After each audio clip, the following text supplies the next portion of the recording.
This past week, we read the book of Jeremiah, chapters 8 through 26. And for the most part, the book of Jeremiah was actually God talking through Jeremiah to the children of Israel, and was really just telling them how they have missed it, the things they've done wrong, how they can make their way straight. And that was mostly what we read and what God asked Jeremiah to do. God gave him different scenarios just to pass the message across in a way that they would understand.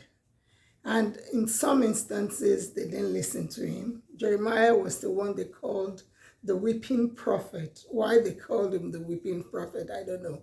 But I think because he was just giving messages from God all the time.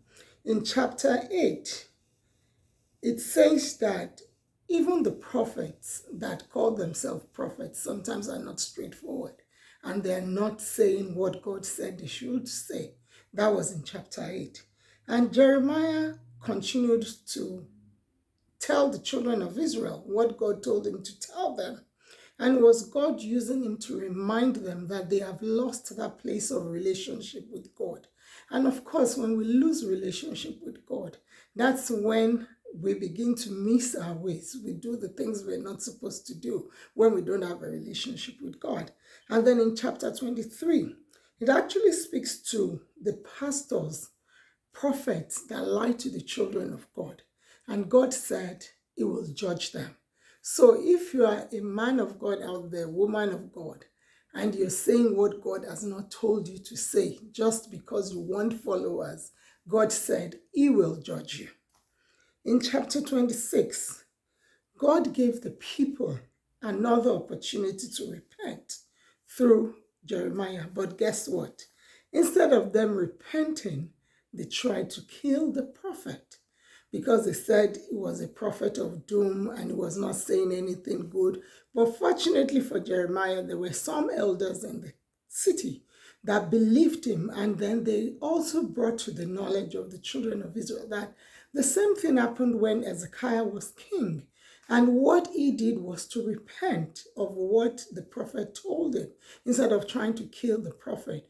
And they encouraged the children of Israel to do the same.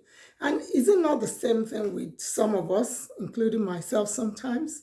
People tell us the truth, and because we don't want to hear the truth, we think the person is lying. And we should learn to listen to people's opinion, because sometimes it might be a message from God.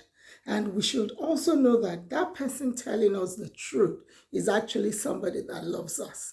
Because if somebody doesn't love you and sees you doing something wrong, they will just leave you to do it and just leave you with your consequences. But when they tell you that, okay, what you're doing is wrong, they actually love you. That's why they're telling you. I hope we continue to read the Bible. We're going to be reading some more Jeremiah this week and also the book of Lamentations. And I pray that you're as blessed as I am. And I pray that you have a wonderful August. Isn't it amazing? We're already in August. We're almost done with the Bible.